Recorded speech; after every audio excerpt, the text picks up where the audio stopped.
Hello everybody, welcome to this episode of Audio Viking.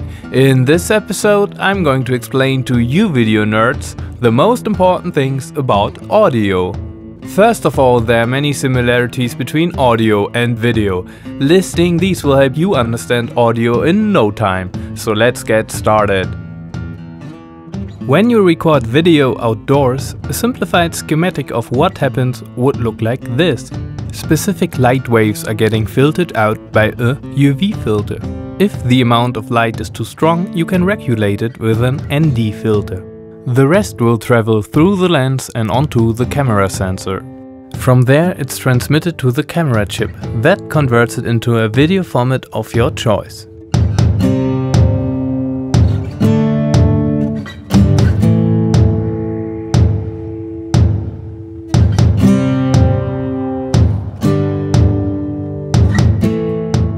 When you record sound outdoors, the whole simplified setup looks like this. Sound waves are passing through the wind filter. They are then picked up by a microphone and converted into an electric signal. If this electric signal is too strong, you can apply the -20 decibel pad to reduce it. Further fine-tuning by adjusting the preamp gain is necessary to achieve the best signal strength for the sound chip. The sound chip converts this electric signal into an audio format of your choice. As you can see on this overview, there are a lot of parts that fulfill a similar function.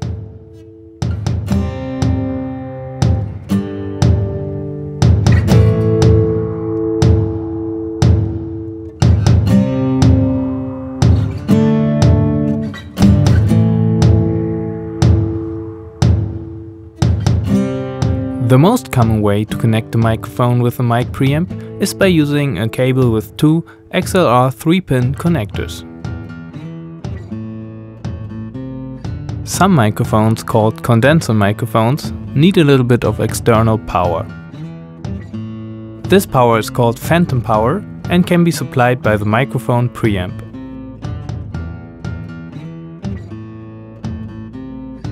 Just like light waves who have different wavelengths, sound waves have those too, and it makes sense to only pick up the ones that the human eye can see or the human ear can hear. The way recording equipment is built is based upon those human limitations.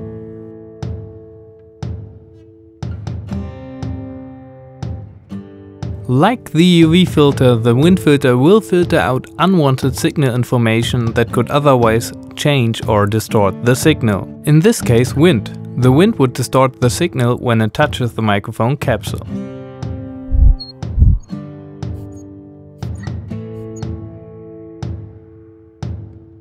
A microphone capsule fulfills the same function for audio like a lens does for video. A shotgun microphone has a narrow pickup pattern. That means that you can focus on sounds coming from one source.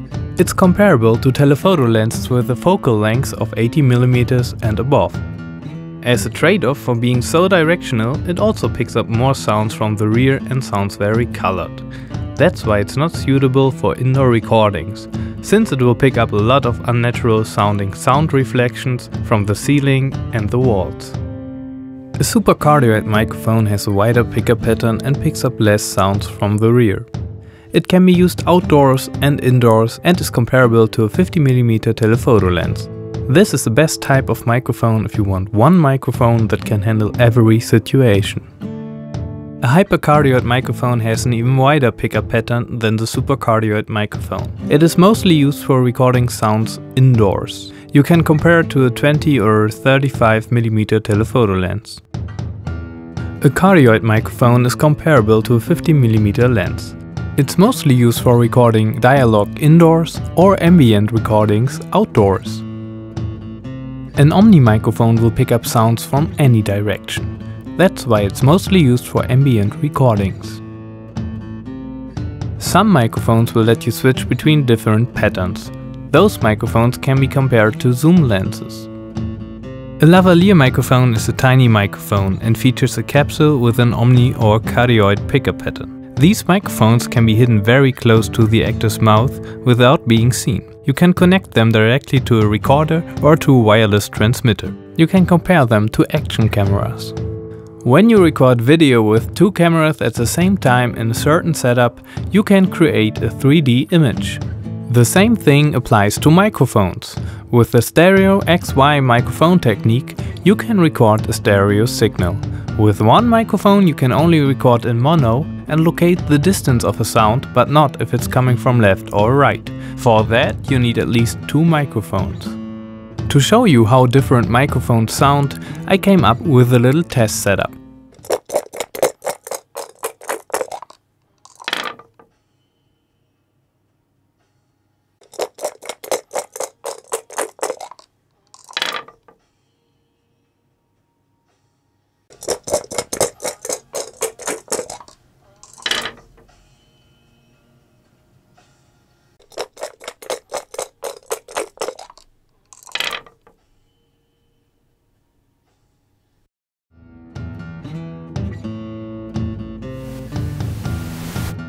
In low light you have to bump up your ISO to increase the light sensitivity of your sensor. This process can create noise. The same can happen when you increase the gain of your mic preamp.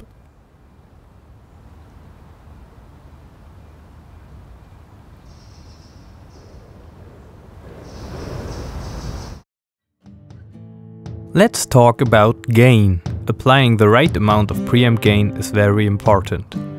The easiest way to do this is to check what the loudest part of the recording will be and then set the preamp gain so that you still have some headroom left before your meters go into the red. With this setup you can see and hear what happens when you don't adjust the preamp gain to the right amount.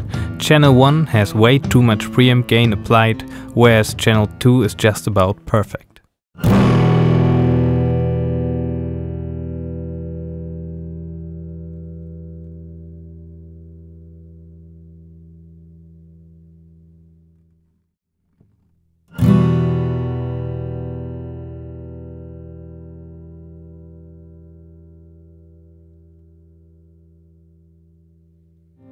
The whole process is comparable to reading the histogram on your photo or video camera and adjusting the ISO settings accordingly.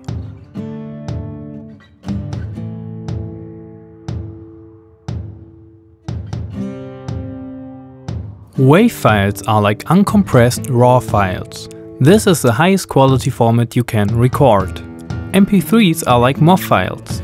That means that they already have been compressed. They don't have to be bad quality, but since they already have been compressed, your post-production options are limited. You can compare it with shooting in RAW or using a pre-compressed codec like H.264. 48 kHz 24-bit is the standard setting for most common recording devices. Let me introduce you to two scenarios and how you could record them. The first one is two people in an office having a dialogue. You could use two lavalier microphones on the actors. The signal will be transmitted wirelessly via transmitters to the receivers. The receivers are plugged into your recorder. The multi-track recorder records the whole scene in 48 kHz 24-bit. Multi-track means that every audio signal gets recorded on its own audio track. An extra hypercardioid microphone on a boom pole could be very helpful to pick up the dialogue and some extra sounds that happen during the scene. You will be monitoring the recording with headphones. The sound output of the recorder is connected to the camera. That way the editor has a good audio rough mix delivered to him and he can start editing without searching for the right audio tracks. Of course you want to record the dialogue as clean as possible, so do your best before the shoot to ensure that all possible noise sources are turned off. The second scenario is two people having a dialogue in a park. The only thing that changes during the recording is that you need a different microphone and a wind filter for booming. Depending on how far away the actors are, a shotgun or a supercardioid microphone would be the best for the job. A shotgun microphone when it's a wide shot and the actors are far away, and a supercardioid when you can get closer to them. Don't forget to record an extra ambient track with one or two Omni microphones. These recordings can be added later to the sound design if needed. I hope that you guys enjoyed this first episode of Audio Viking. Please subscribe and stay tuned for more. Bye bye!